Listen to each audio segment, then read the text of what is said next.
Episode 16 of the Circle Back Podcast, the show where two great friends get together and just talk about video games. I'm Dan LaMarca, and as always, I'm joined by Dan Dufrenoy. Hello.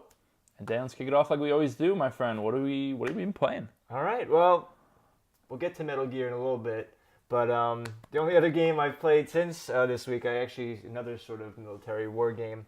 I finally got to Spec Ops: The Line.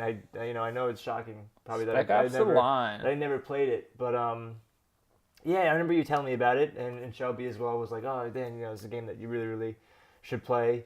And yeah, I'm really, really enjoying it. It's so funny. You mentioned how it's like very Apocalypse Now, and playing it, it's pretty much Apocalypse Now, the video game. There's so many things about it.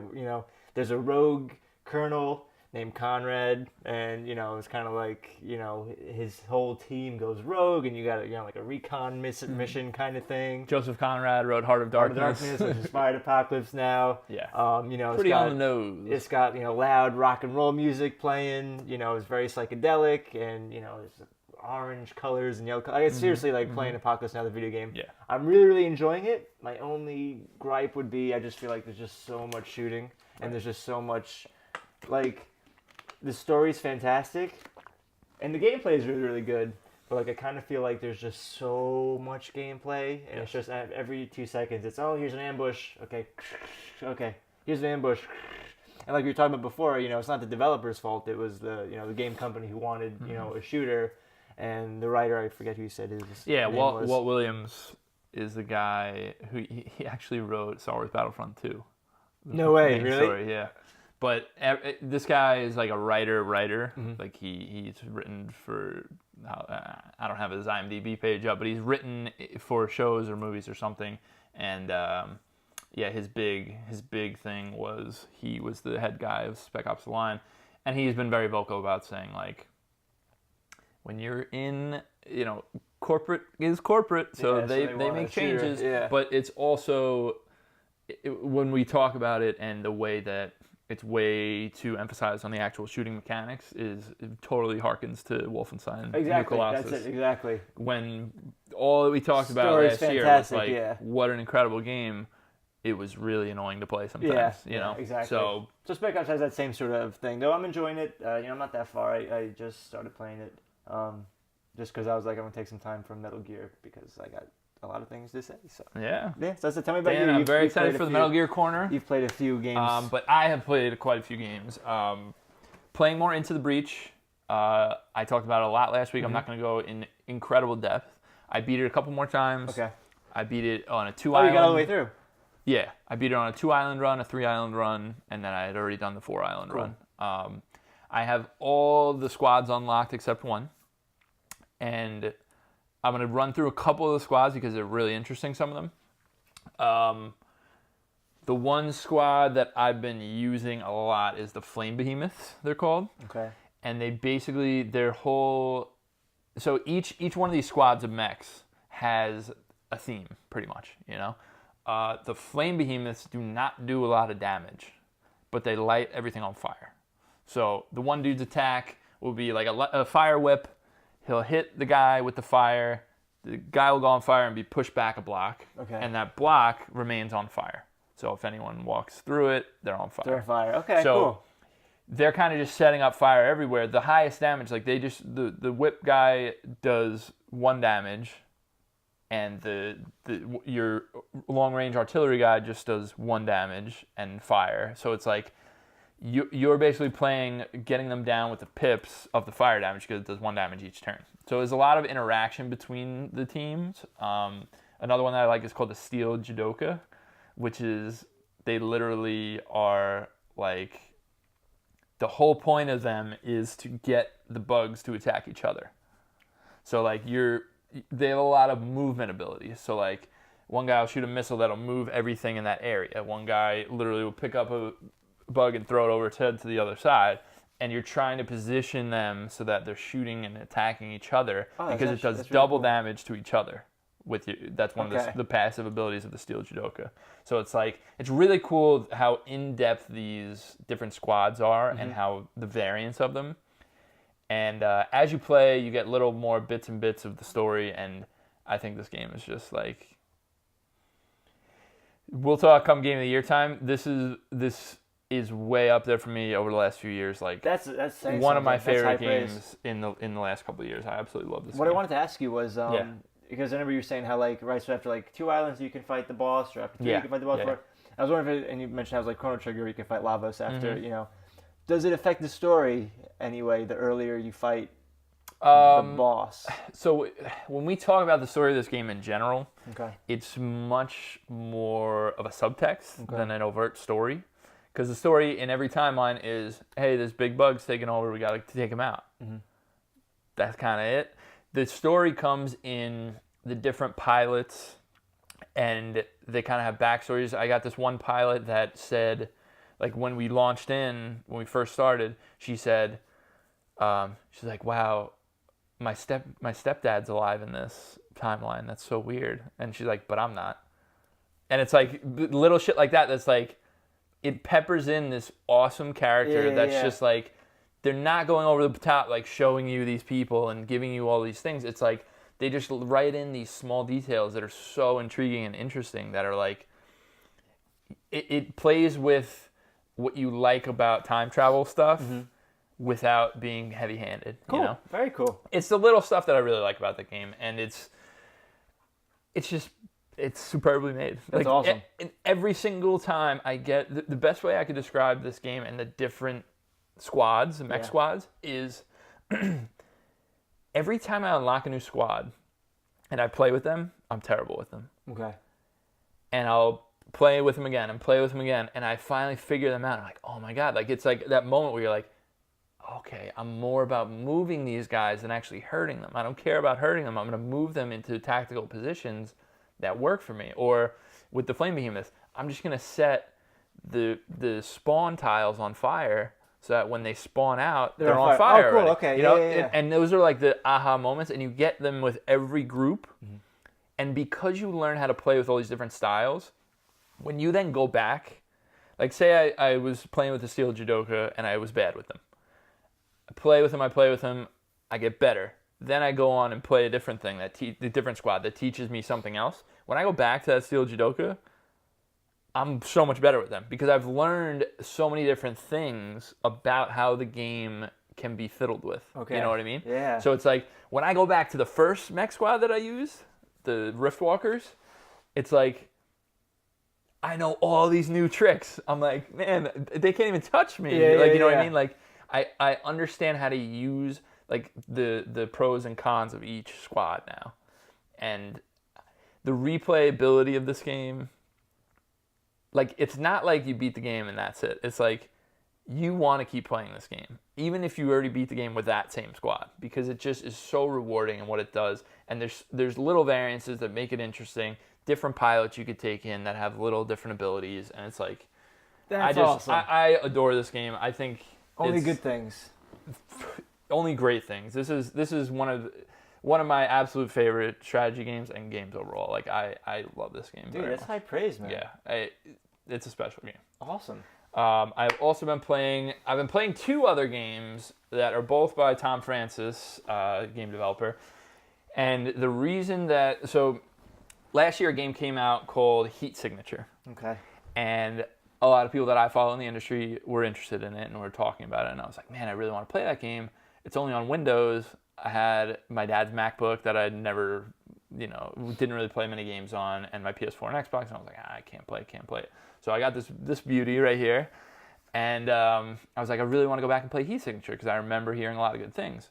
So got in, played it, really liked this game. Really fucking cool. The basic idea of it is, from a gameplay perspective, it's a top-down, Hotline Miami style. Okay. Frantic, go in, kill guys in the room, like that sort of thing, right? But the shtick is, whenever you are spotted by an enemy, time slows down by like 5 times. And you have the ability to act at that moment. So like if someone spots you, it's like, and then you're like, okay, pause, because you can hit spacebar and pause the game at any time. Okay. So it becomes much more strategic because you have So Like, what kind of actions can you do? Like, yeah, that's what I was gonna say. You have a bunch of different items, and the items range from. So this is a futuristic sci-fi. You're literally boarding other spaceships with your little space pod okay, and going in like sneaky, right?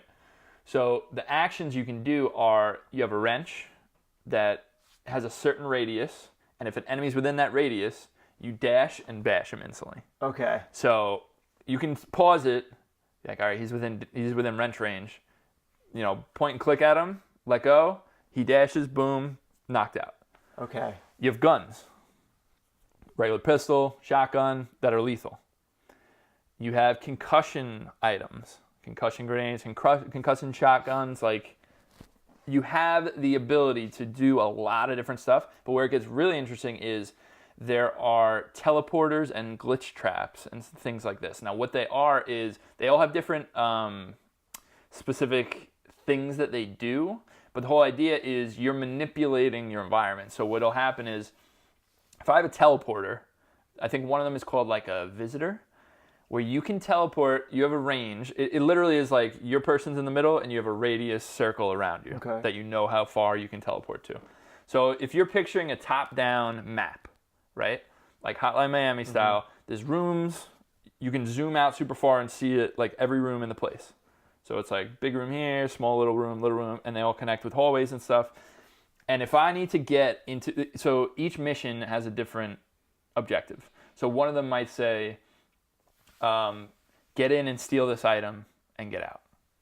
One of them might say, assassinate this guy. okay, gotcha. One of them might say, capture this guy. One of them might say, hijack the ship and bring it back. So there's a bunch of variety of mission type, but what you're doing is, so say we're stealing an item on this one, right? So if I walk in the main door and I see the item in this room, but I have to go through this whole sneaking hallway, if I have the visitor teleporter gun, what it does is, in its radius, you can teleport to any area on the map if it's within your radius. So the room is here, but you only teleport in for 2 seconds, and then you're immediately returned to the spot where you were. Okay? So what you do, if you have the visitor and it's a mission like this, is you go near the wall so you're close enough, visitor in, grab the item, and then you'll teleport back to where you were, walk right out the door. So it has that, and then it also has other examples of like glitch items like that are, there's one called the Sidewinder, which will teleport you anywhere as long as there is a clear path there. And you're there permanently. So it's like, if there are no locked doors in between the room you want to get to, you can teleport right in. Boom. And what about like enemies? Like, what if there's enemies in the room? I mean, they'll see you when you get in the room. Okay, yeah. Gotcha, yeah. They all have like vision cones that you can see. It's all very laid out, like specifically like this is the game. Like there's no like tricky stuff that's gonna fool you or do anything. Another example of an item, there's I forget what they call it, but it's basically a shield that enemies and cameras and sentry turrets can't see you in the direction that you're pointing it. Oh, okay. So you can walk in and you're like doing this to the enemy as you're going by, being like shielding, okay, you can't see me, and then walking right by. There's tons of different stuff you can do like this, and the gameplay is super rewarding in and of itself, and then when you get to the macro level, it's even cooler. So the way the game starts is you start as this one person, you complete the mission, you go back to the space station, and you sit down at a bar, and then there's 4 other heroes to choose from, or 3 other heroes to choose from. They all have different starting equipment. They all have backstories that are super cool, that are like really well written, that it's like, they're all procedurally generated. So it's like, this person's personal mission is to rescue her daughter from the Foundry base, right? This person's personal mission is to kill the man that killed his wife. Okay. And you get to choose and play as these characters. That's awesome. And the object of the game, so the object for that person is to complete their personal mission. Okay. So their personal missions are always super hard, obviously. So you want to do lower missions, easier missions, build up, get more money to buy better items. You find good items on the ships.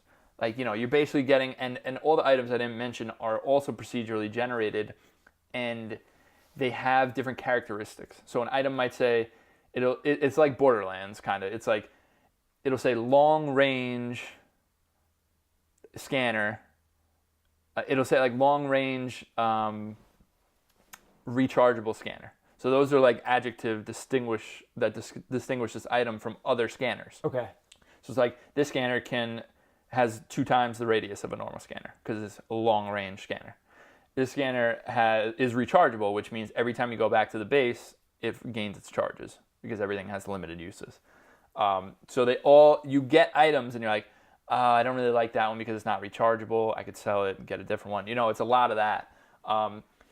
So you're working up to get to these personal missions, but you can also switch between these characters anytime. So it's like you do a couple missions. All right, let me try this other person. Those missions don't go away. Like it's not like you pick and choose. Those missions will stay. Okay. Not timed. They're there, and the personal mission is always your end goal for that person. Now, before I get into the super macro level of this game, because there's a bunch of different layers, the thing that I really fucking love about this game is you can. So if you get into a mission that's too hard for you, you get shot, you start bleeding out. There's a timer for bleed out. And when the timer ends, you can stand back up and go about your business. But if you're on the ground bleeding out and a guard comes and picks you up, they throw you out the airlock. Okay. And then you have to remote control your pod to try to catch your body and then make a decision of what you want to do. So your actual controlling of the pod is like an asteroid style, like super far out. Your pod's this tiny on the screen, and you're just clicking in one direction and it's just zooming that direction. But if you do a mission that says, say the alarm goes off, because the ships are all procedurally generated too, and some of them they all have stipulations. So one will say, the ship, it has an alarm. If the alarm's set off, you have 25 seconds to get off the ship or you'll be captured. So you either have 25 seconds to get off. You could literally just walk back in your pod, get out. Shit, failed the mission. Oh well. Or you can take out everyone on the ship before that 25 seconds. Now there's no one to capture you. So what happens is, if you do not get off the ship or take everyone out and you get captured, 2 things can happen. One is your character will now be in somebody else's game to rescue. Okay. Or they'll be in your game to rescue. Wow. Okay. And it's totally... So sometimes you'll just be like, one of your missions is like, rescue this person. And that's a person that was someone else's character for so cool. long, and you rescue them, now you get to play as them. That's really cool. Super fucking cool. Awesome. I love that idea. That's really cool. And when you pair it with how fun of a game this is and how good all the different interactions are, and it gets more complicated as you go, and the guards get unique identifiers where it'll be like, if this guard sees you, he has a bubble shield and he can't be hurt. Okay. So you have to not be seen, kill him, take him out, unconscious, whatever you want to do, or just sneak by him. It's totally free in that sort of way, and a lot of times there are super interesting ways you can go about completing your missions.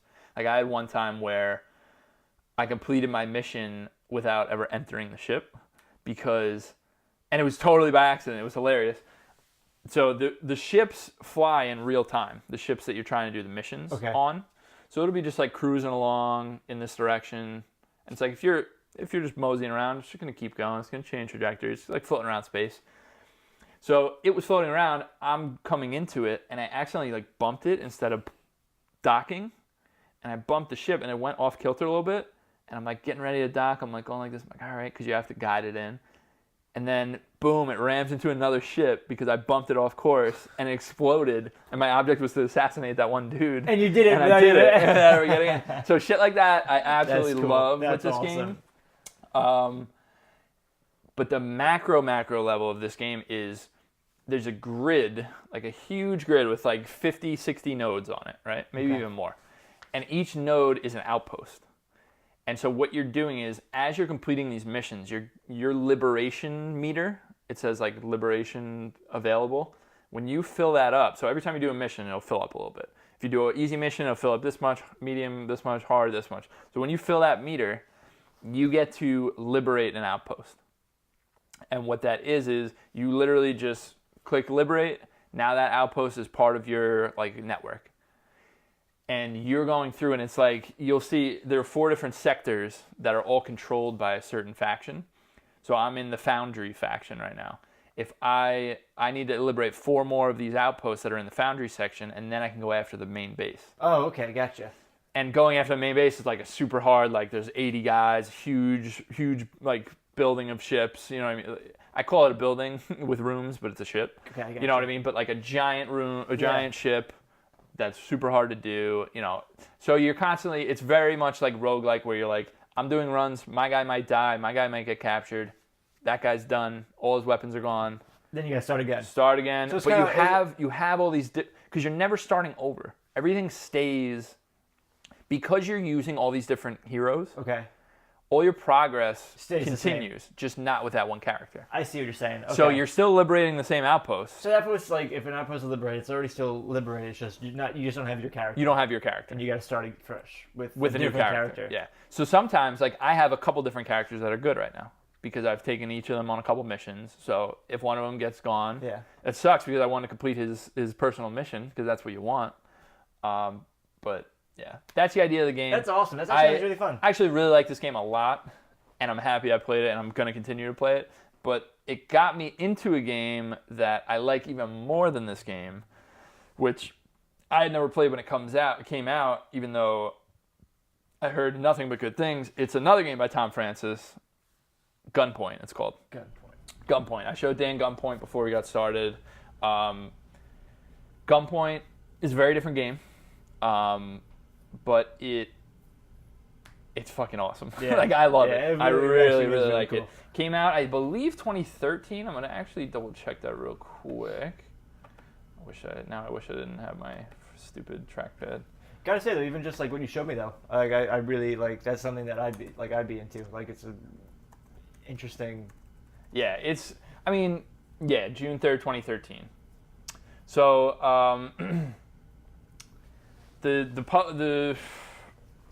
The developer is called Suspicious Developments. It's Tom Francis is the main guy, though, that I know. And this game, Gunpoint, is a 2D side-scrolly type of game where you're this private investigator, pretty much a private eye, that it's very noirish. The music is like, you know, early noir, like very, very like jazzy. Yeah, music's great. Yeah, music's awesome. The whole style of this game is incredible. The way you talk to the characters, like the little dialogue choices. But the actual game, the gameplay is you're on a 2D plane, and you always have a mission to hack this terminal, right?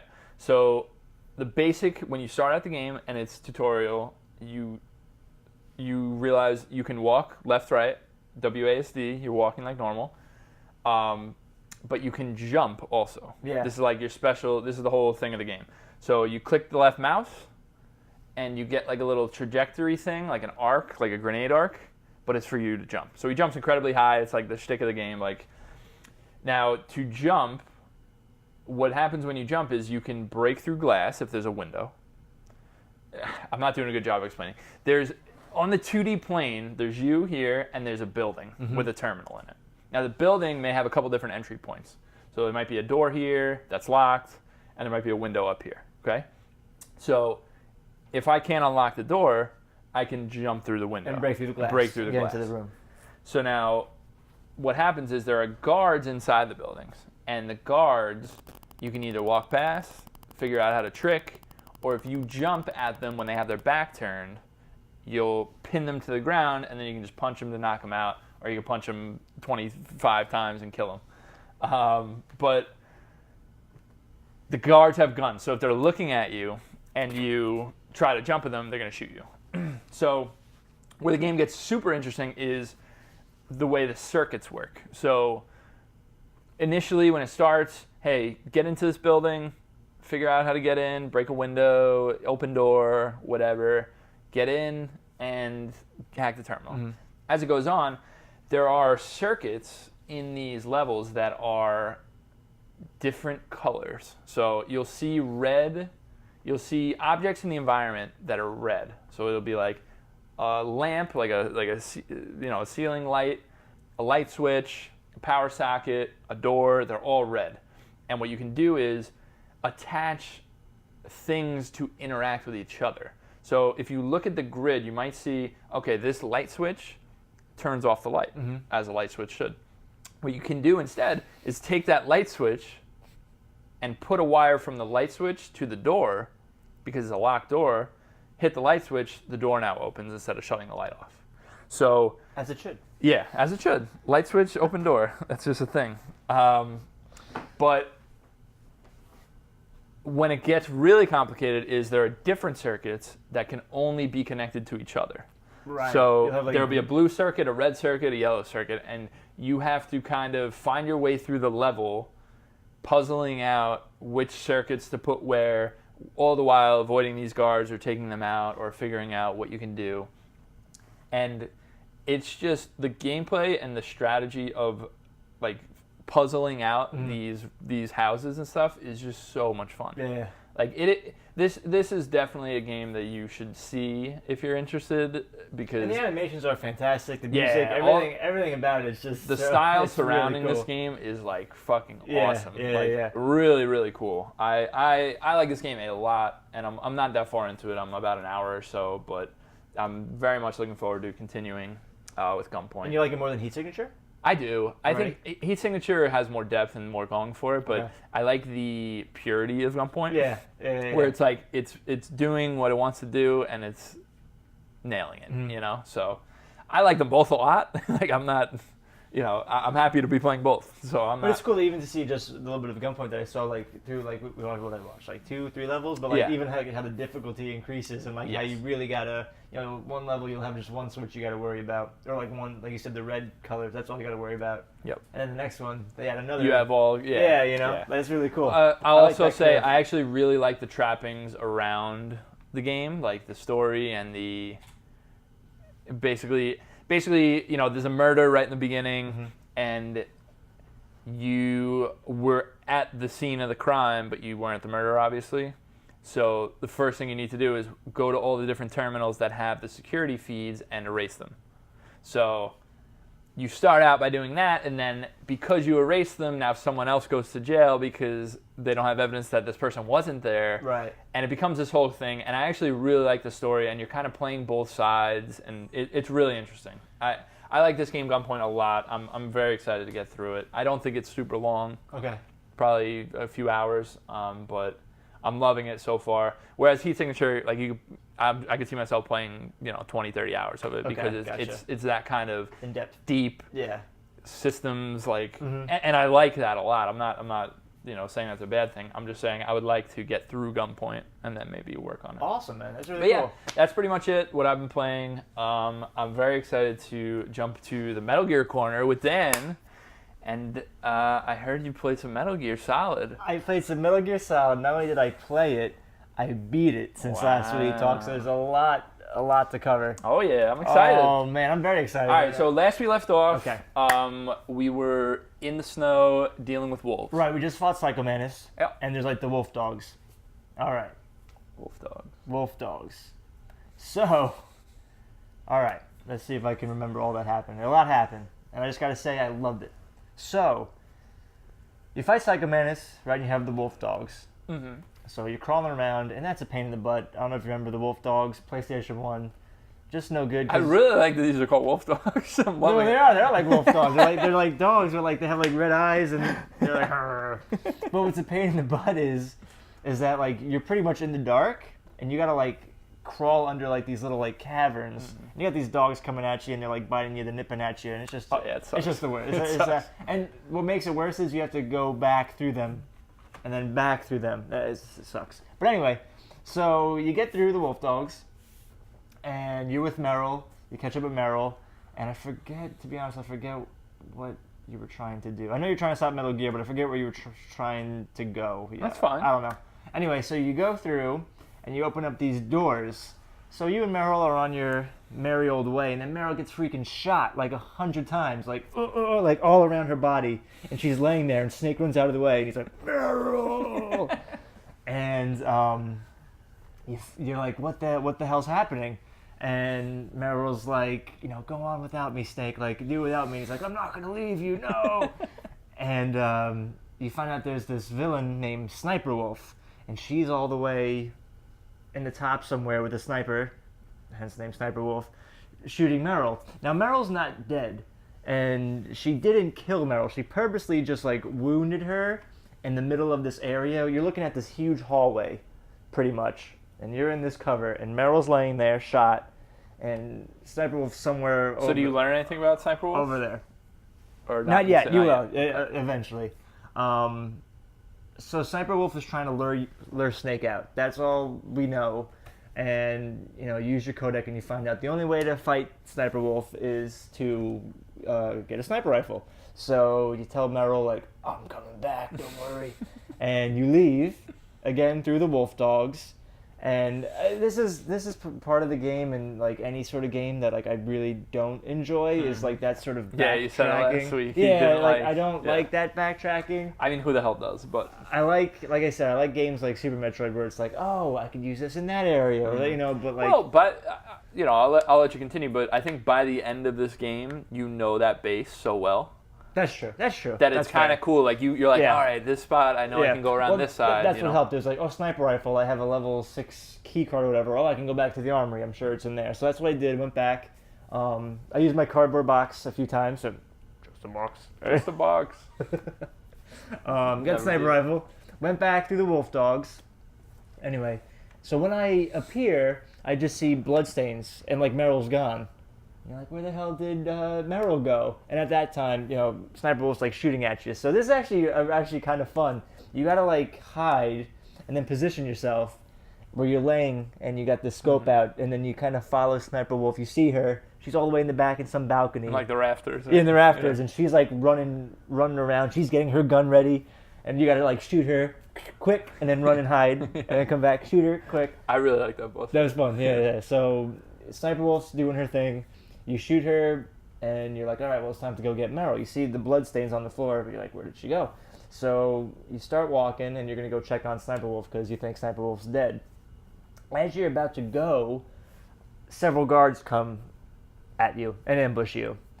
And this is where things get interesting. Sniper Wolf isn't dead. She gets up, and she goes, I don't know, she's just like, oh, you're the world-famous Snake or whatever. So glad to meet you, yada, yada, yada. Take him to Revolver Ocelot. So you go to Revolver Ocelot, and he's got this torture device set up for you. Strings you up. Yeah, he strings you up. Actually, I'm remembering this wrong.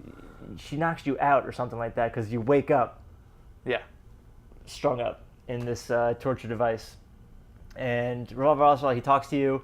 And this also pissed me off. He talks to you, and he's just like, oh, I'm going to, I need all the information you have. Can you handle this torture? Are you as strong as you think you are? You only die once. There are no continues, or whatever that is. I'm just like, okay. So what you have to do is he starts like shocking you, and you have to hit the circle button. And you have to keep pressing it because as he's shocking you, your life bar goes down, and there's a timer, and the timer goes down, and you gotta like survive until. Yeah. And the first time I did it, I died. I was like, damn it. He was right. There was no continues. He takes me all the way back to the wolf dogs. Mm-hmm. Like before Sniper Wolf killed Meryl, he wasn't kidding. So He's like, a prick. So I had to like redo the freaking wolf dogs. I had to fight Sniper Wolf again. I had to go back and get the sniper rifle. Like it was just a pain in the ass. Anyway, so you go back, you do that. I recommend anybody playing it save after you fight Sniper Wolf because that's what I did. I was like, I just gotta save. I don't want to have to do this nonsense again. So again, he tortures you, and you end up in this prison cell. Now, what's crazy about this is inside your prison cell is the DARPA chief. The DARPA chief... And he's alive. No, well, he's dead. Okay. But what's weird is he's been like... This whole Metal Gear Solid, this whole day, has only been like a few hours. And the DARPA chief is laying there dead, and it's like he's been dead for like a few days. Like he's decaying, he's got like worms coming out of him, like really, really nasty. And Snake's like, what the heck? Like, he just had a heart attack like an hour ago in the game time. He just had a heart attack like an hour ago. why has he been decaying for days? You don't find out why yet, but you're just like, this is like too weird. You know, the DARPA chief I just saw, he had a heart attack and he died. Now here he is. So you're in your cell. In the meantime, you know, you don't, or at least I didn't know what to do. So I'm just kind of like waiting in the cell. There's a guy, you know, walking around. Every time you knock on the door, it goes like, hey, stop it, you know, kind of thing. You're in your cell. And so I'm just doing what I learned in Metal Gear. Just you use your codec and you just talk to everybody.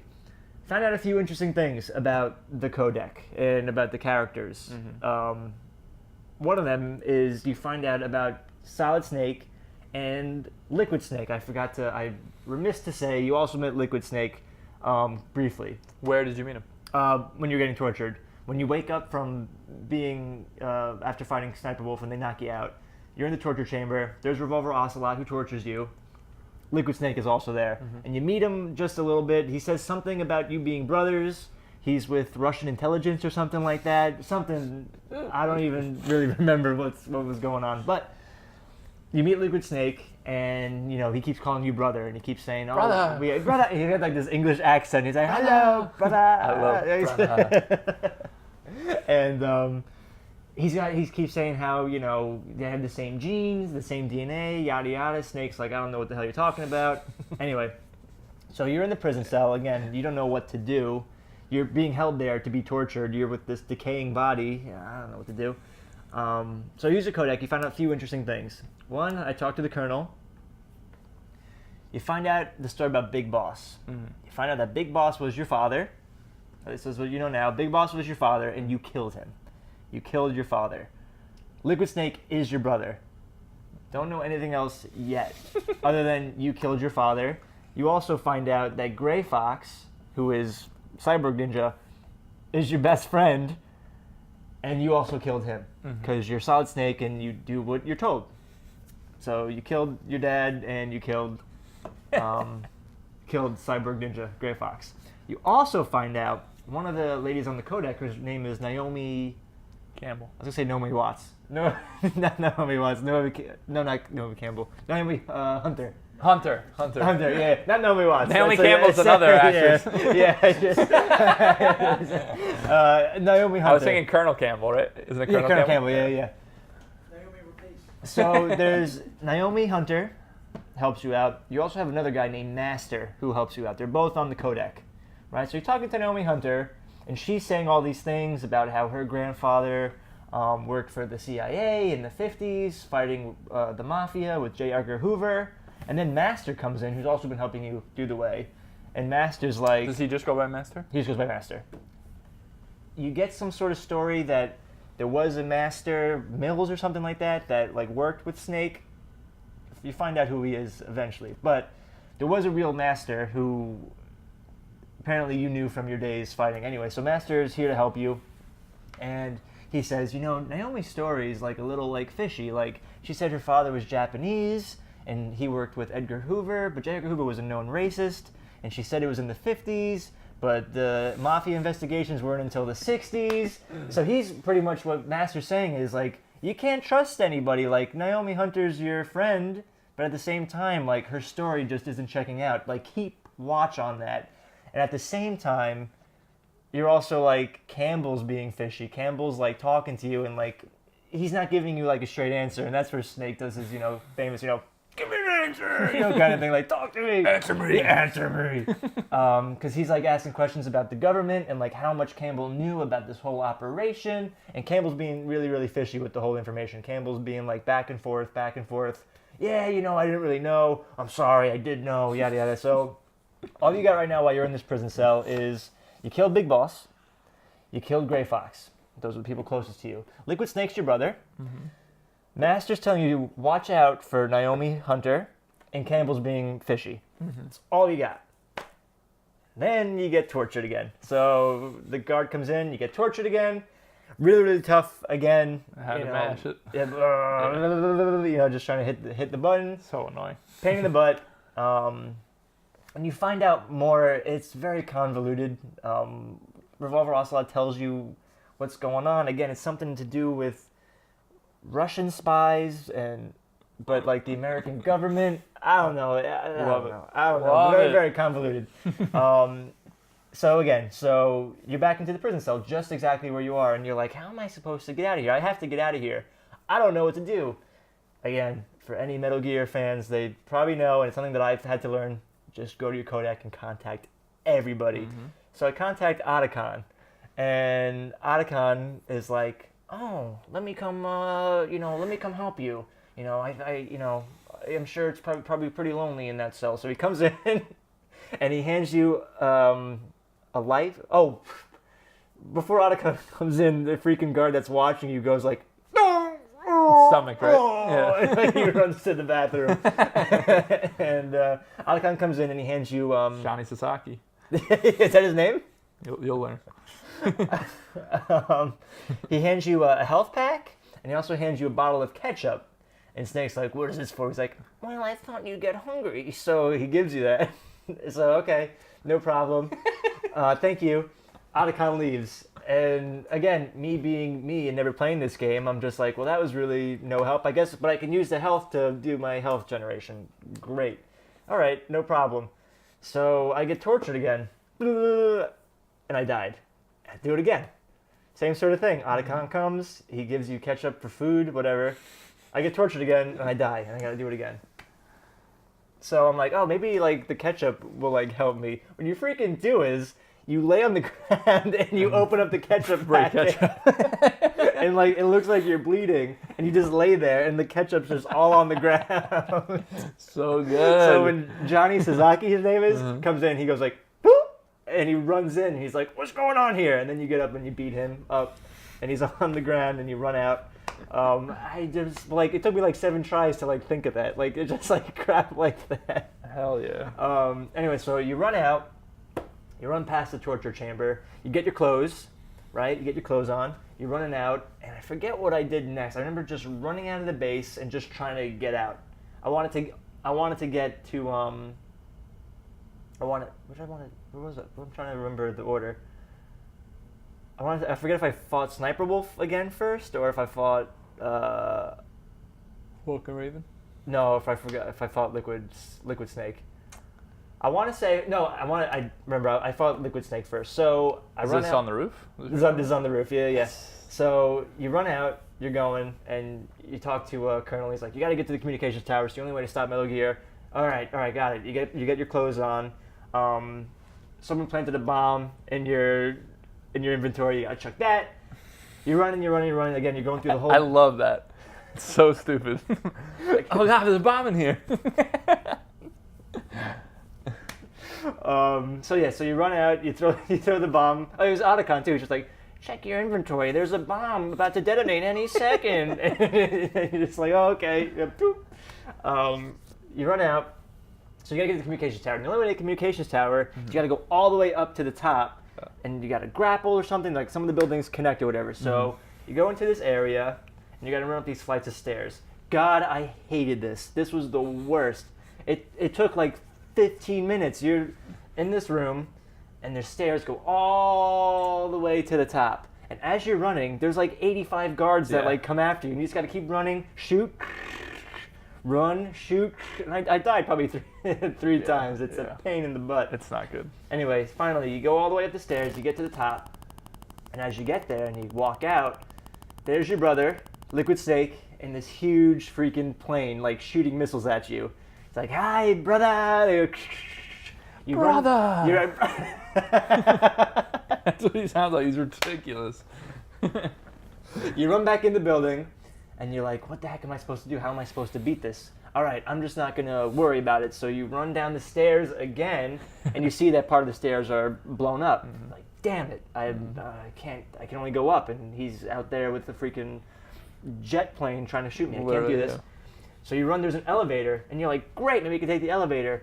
Can't take the elevator. Thank goodness your friend Otacon is there, and all he's doing is talking about love. He wants to know about love. He goes, is it possible to fall in love on the battlefield? I thought he was hitting on me. Can love bloom on the battlefield? He says, and I was like, oh, is that like the Snake and Otacon get together? Nice. That's the famous line. Do you think love can bloom on the battlefield? I was like, nice. Snake and Otacon, nice. It'd be a very different game. It would be a very different game. Anyway, so you say, hey, can you help work on this elevator? I have no choice but to go fight Liquid Snake. All right, yeah, no problem. I'll work on it. Great. Just love Bloom on the battlefield. So you run up, and you have to fight Liquid Snake. And that was actually a really, really tough battle, but I got this like rocket launcher kind of thing. You're running. Liquid Snake's flying all over the place. He's hiding, he's dipping, and he's shooting missiles at you.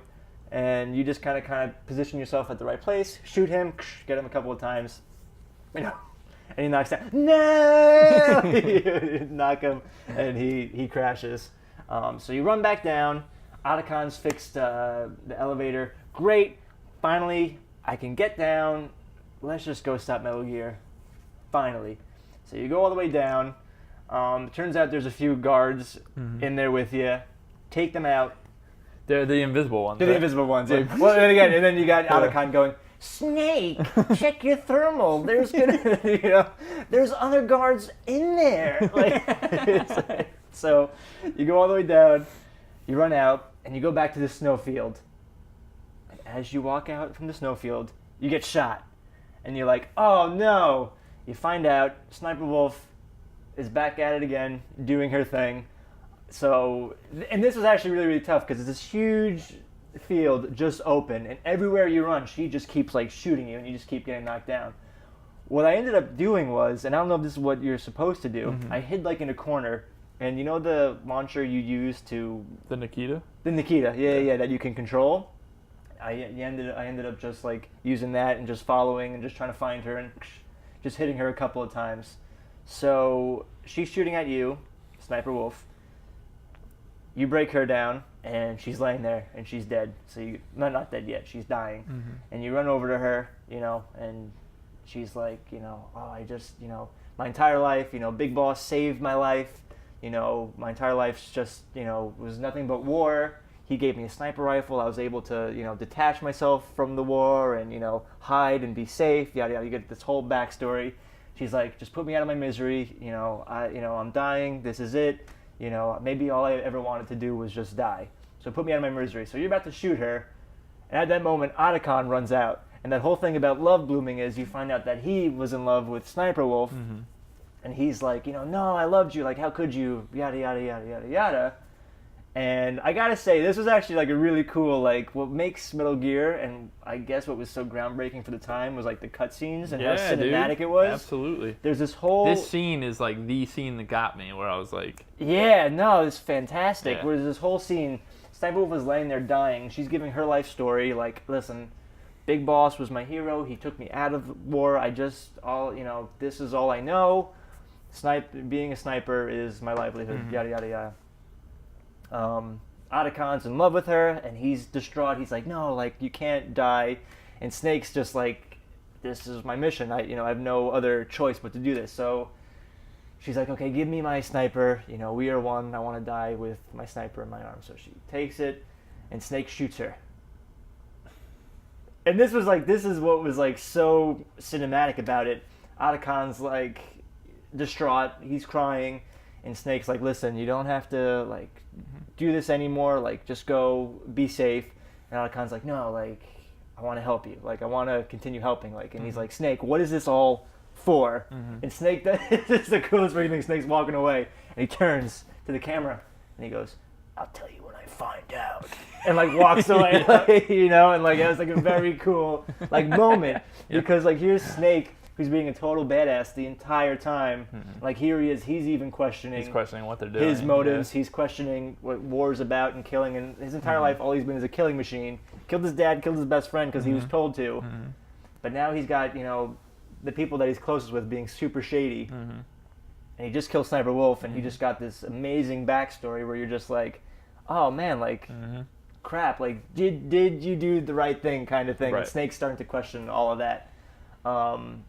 So that was like a really, really cool play, and it was actually perfect because that's when we had to switch discs, and that was like the perfect like time too. Yeah, like that was like a great scene in Metal Gear. That was really, really profound. So after that sort of dilemma, go back in, to this area, this bunker, switch to discs, and you end up in like this. It looks like the end of Terminator 2. Like it's very like there's like molten lava and stuff like that, and it's very industrial. And you're walking through, and you just kind of have to go on these platforms, and you want to go down to the core because that's where Metal Gear is. Yep. You want to go down to the core. And you see what's coming because you're on one of the platforms and a bunch of ravens start flying by and you're like, oh, okay, I see where this is heading. But at the same time, you're on your codec constantly and you're getting more news from Master like don't trust like Naomi, like this, she's shady. Don't trust Campbell, like trust me, like I was going to say yada yada and I've said that like 8 times already today, but like I mean that's a lot of this. That's how it feels, yeah. So you go down, there's Vulcan Raven. And you're like, oh, Vulcan Raven, And this time he just has the big Gatling gun. He has a huge gun, yeah. And he wants to fight you. All he wants to do is he wants to fight the great Solid Snake. Mm-hmm. So you fight him, and to be completely honest, I forget what piece of information he gives you. All I remember from the end of that fight is the ravens, like, eating him. Mm-hmm. And then, like, he's just gone. And he's gone. That was weird. They, like, all flock in on him. That was weird. So I love it. He's gone. I forget what I forget what he tells you. Anyway, so you beat Vulcan Raven and you go in and there it is. There's freaking Metal Gear, this huge freaking behemoth of a machine. There's Metal Gear. You're like, oh my gosh, finally we got here. It's Metal Gear. Like there he is. Like perfect. So you run up and you see in a room, Liquid Snake's still alive. The guy can't freaking die, and he's with Revolver Ocelot, and they're talking about. Our plans are coming through. Metal Gear's almost ready. Mm-hmm. This is perfect. So, I forget how you find this out, but there was 3 key cards to activate Metal Gear. Turns out, all you needed was 1 key card, but it changed shape depending on the elements. So this was a freaking pain in the ass. So do you figure this out right away, or was it just like, this is so stupid? This was the most, like, it took me forever. It was just, like, so dumb. I was like, oh, how does it change? Because Revolver Ocelot sees you and he shoots you, and the keycard goes into the water. So I thought, oh, maybe I have to, like, somehow, like, get shot so my keycard gets flown in different directions. So, like, if the keycard gets, like, this is how I thought. I said, if the keycard gets shot, it's going to be hot, so it's going to be warm, so I can use it that way. Or if it gets shot into water, it's going to be cold. You didn't think about the molten room? So that's what you have to do is you have to take the keycard to the different areas. Vulcan Raven's in a very cold area, so you got to go take it, and you got to wait till it turns cold, plug it into the machine.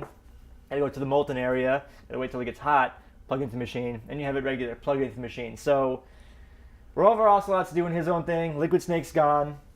You're about to deactivate Metal Gear. Mm-hmm. You plug in the last of the key cards of the 3 different forms, and you plug it in, and Metal Gear gets activated, and you're like, what? No! So you activated Metal Gear. Mm-hmm.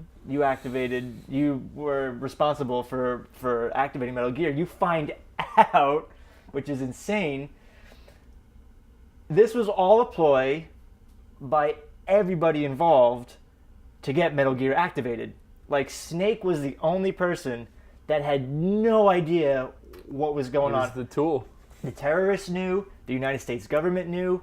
Everybody knew that Metal Gear needed to be activated, and the only person that could do it was Solid Snake. So you're going through all this trouble to deactivate it. But you were just activating it. Really, you were just activating it.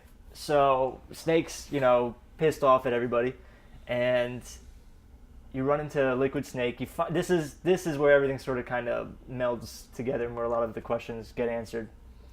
You find out... Yeah, this was a big info dump, right? What was that? It's a big info dump where they exactly, tell you, everything. So everything that we've been talking about, Naomi Hunter and Master, and you find out, yes, there was a Master Mills. I think that was his Miller. name. Miller, that's what it was, Master Miller. But the one on your codec is actually Liquid Snake disguised as Master Miller. So he takes off the glasses... Brother! Such a good moment. I love that. And so anyway, so he's Master Miller, and you're like, what about Naomi? You find out Naomi Hunter was part of this thing where they would inject you with this thing called Fox Dye. And they injected Fox Dye into the DARPA chief. They injected Fox Dye into Baker, one of the first guys who had the heart attack. They injected into, you know what the DARPA chief was? Decoy Octopus. Decoy Octopus. He was The best Metal Gear boss of all time. Yeah, he was just this character who impersonated the DARPA chief and had a heart attack. His entire existence was to impersonate the DARPA chief and die in front of Snake's eyes. That was his whole purpose. That was it. What a life. But that's the thing. That's what this thing Fox dye did, and what Naomi Hunter's whole research was. Snake was injected with this Fox dye, and he was sent. Anybody injected with Fox dye, and if they came in close enough contact with Snake, would die and have a heart attack. Yeah. So Naomi Hunter sent him to the terrorists because everybody was injected with Fox dye, and everybody would die of heart attacks with the Fox dye. Mm-hmm. So again, you're just like, Naomi Hunter, that's a really shitty thing of you to do. And she's like, no, like I was just getting rid of the terrorists. And you're like, yeah, but like I could die too. Yeah, now I have Fox dye. So you find out, Naomi Hunter was shady, but yet you make up with her? I don't know. Mm-hmm. And then Master Miller was Liquid Snake. Yeah. DARPA chief that died was actually Decoy Octopus. Yep. So here you are, Liquid Snake's giving you all this information, and you're just like, so this entire time I've just been a ploy of the terrorists, Naomi Hunter, and the government. And he's like, yeah, pretty much. Now you die. So he jumps into Metal Gear, and he's in the big machine, and you got to fight him. And do they say what Metal Gear this is? Metal Gear Rex. I'm sorry, Metal Gear. Oh, there's more Metal Gears? Just call him Rex. This is Metal Gear Rex. Metal Gear Rex. There are more Metal Gears. Well, that's the whole point, right? Is that there's like all the nukes are still around. Okay. So you're fighting Rex, right? So you're fighting Rex. It's a big battle. Big battle. He's in this huge mech machine. He's shooting at you, and you're getting obliterated. He's tough. He's shooting missiles at you. You're shooting missiles at him, and it's just going nowhere. And then my man Cyborg Ninja jumps out, and you have this quick, beautiful dialogue where like Snake's like, Gray Fox, you're my best friend. I never meant to, and like Gray Fox is just like, yeah, no, I totally get it, dude. Like it's all right. He's like, whatever. Like I love you too, bro. And he keeps Liquid Snake busy for you to shoot him. Our man Cyborg Ninja though bites the dust. Yeah, he gets killed. He was a hero. You also find out he's Naomi Hunter's older brother. Mm-hmm. But not really. He killed Naomi Hunter's parents and took her under his wing. Anyway. Sorry, I should have said that earlier. It's fine. So much stuff. There's a lot of stuff. Anyway, so he gets killed, but doing his duty. And all he was like, he's at one point where he's like pinned to like the ceiling by Rex. And he just goes like, no, Snake. And that's when you shoot Metal Gear Rex. It hurts Liquid Snake and he's, all that happens. Cyborg Ninja dies. Now, I forget the transition. Mm-hmm. Oh. You find out that there's a bomb or something like that that's going to destroy the entire facility. Yeah. That, all right, you destroyed Metal Gear Rex. Great. Liquid Snake is dead. Great. But you're not getting out of this. There's no way. This is it. This is it. The whole place is going to detonate. Liquid Snake isn't dead. He's still alive. Takes his shirt off and he's all, brother! And he goes, all right, since we only have a few minutes left, let's fight. Because Big Boss apparently was the best. This is where you find out the whole thing. Big Boss was the best soldier the government ever had. Yeah. There was this whole cloning thing where they wanted to make a line of super soldiers using Big Boss's DNA, who's the best soldier of all time. They're going to make a bunch of super soldiers. Solid Snake got the best of the DNA. That's why Snake's the best soldier. So he's not really his son. He's just a clone. Yeah. Liquid Snake got all the recessive genes. So he's also a clone. So they are brothers, technically. Mm. So Liquid Snake's gripe with Solid Snake is, Solid Snake's always been better. And Liquid Snake, just wants to prove his worth. So he says, all right, this whole place is going to blow. Let's fight to the death. Oh, by the way, your girlfriend is right behind you. So Meryl's still alive, but she's not doing so well. She's laying over there, and you have like 3 minutes to fight Liquid Snake, save Meryl, and get out of there. So you fight Liquid Snake, you're punching him, you're beating him, yada, yada, yada, yada. Knock him off of Metal Gear Rex. You're like, finally, this guy's dead. Awesome. There's Meryl. Meryl, you okay? She goes, yeah, no, I'm okay. Like, I'm doing okay. Like, I wasn't, like, killed, but, like, I'm in a bad place. And he goes, like, it's okay. We'll take care of you. Too bad. He was like, we don't have time for a love scene or something like that. Something like that. So they try to run out of the building. Again, the building's gonna blow up. They get out of the building, and again, Liquid Snake is back. He's not dead. He never dies. And he's about to come kill you. I forget somehow. Oh crap, that's right. You run out of the building. You find this huge you steal one of the people's tanks, and you got to run out in the machine. There's Liquid Snake in his own tank, shooting him, trying to get out. Finally, you think you killed him. You come out of the building. Your tank flips over, and you and Meryl are stuck under this tank. Mm-hmm. Liquid Snake comes up to you, and he's about to kill you. And you're like, first off, Liquid Snake can't die. This has to be the end. Like, I don't know what's happening. And he dies of a heart attack. Mm-hmm. Because he was injected with the fox dye. And anybody that comes close enough contact with Snake will die of a heart attack because he's also injected with the fox dye. Finally, Liquid Snake is dead. Die. Yeah, finally. Liquid Snake is dead. You're a free man. You go on your codec and you talk to the Emily Hunter. And you're like, okay, like, we're free, but Liquid Snake just died of fox dye. Like, how long do I have? Like, you know, I am injected with the fox dye. And that's when you get the whole speech where Naomi Hunter talks about, you know, there's so many nuclear warheads, you know, there's so many, like, there's still like 20,000, like, warheads that haven't been accounted for. Mm-hmm. They're still all here. You know, you just destroyed one of them. Like you said, we just destroyed Rex. There's so much more. You never know how much time you got. So live, Snake. Live. Yeah. And Snake's just like, how long do I have? You know? And she's like, live, Snake. Oh, it's the best. Live. It's the best. Colonel Graham. Colonel Graham? Is that his name? Campbell? Why I say Graham? Colonel Campbell tells you the whole detonation of the facility was all a farce, so they stopped the detonation.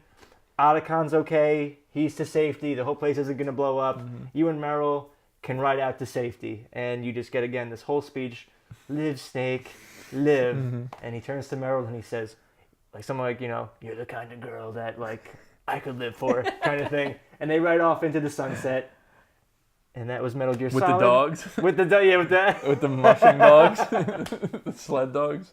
Oh, it's the best. And That's was Metal Gear Solid. Forgive me for if you know. Bravo, Dan. I feel Bravo. like it's a little convoluted. It's very hard to explain. Dan, you know why it's convoluted? What's Because going on? Metal Gear is convoluted. It's very hard to explain what's going on, the whole story. I feel like I just spent 20 minutes just trying to like remember everything that happened. Hey man, that's great. So you're through Metal Gear Solid 1. What are your loved it. thoughts? You loved it? I absolutely loved it. Like I'd say one of my favorite video games ever. It was just so convoluted, so obtuse in so many ways. So ridiculous. So ridiculous. Like, it was a game on crack. Yeah. And I loved it. But there's so much to like about it, right? The fact that this game came out in 1998, and, like, it was... The way that, reading up on it, too, it was, like, the first game to really do, like, those kind of movie cutscenes, being able to splice a story like that, you know, throughout gameplay. Yeah. The voice acting, having those sort of like character development kind of things. Yeah, is what's huge. All those bosses and the characters and stuff. I absolutely loved it. I thought it was a fantastic game. I totally see why you love it. Mm-hmm. Totally glad that I played it. I can say, you know... So are you excited for Metal Gear Solid 2? I can't wait to play Solid Snake in Metal Gear Solid 2. I am so excited to play as Solid Snake again. You clearly know. I'm so excited to play as Solid Snake. All right. It's a little different than when I first played it for the first time and didn't realize I was going to play the whole game as Raiden. But that's for another day. I'm sorry for that long diatribe. Dan, I thought it was You're great, apologizing for a segment. This is part of our show. You don't apologize. I'm so sorry to No, everybody. but I'm happy to hear that. I'm happy you enjoyed it. I loved your retelling of it.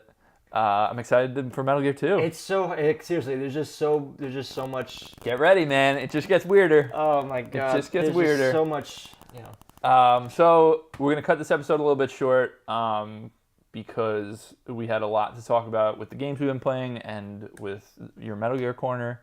I look forward to hearing about Metal Gear Solid 2 next week. Briefly, I want to talk about something I've been trying to talk about for weeks, and I keep forgetting. They are remastering Burnout Paradise for PS4 and Xbox One. Oh, are they? One of my favorite games I ever. never played Burnout. The best racing game of all time. It is one of my favorite games. All right. I love Burnout Paradise. It comes out next week. Oh, right. It comes out the 16th, I believe. I believe it is a week. It's a Friday, I believe. I believe it's a week from Friday. So it's coming up, man. That's amazing. Burnout Paradise. everyone get it. If you have any interest in racing games, this is one of my favorite racing games ever. Awesome. And I think everyone should play it. That's amazing. We're going to leave you on that note. When that game comes out and I'm playing it more, I'll be talking about it. But for now, I'll just say you can catch us every Monday, 9 a.m. And I guess that's it for us. Thank you, Shelby. Yeah, Shelby, always thank you. Appreciate it. And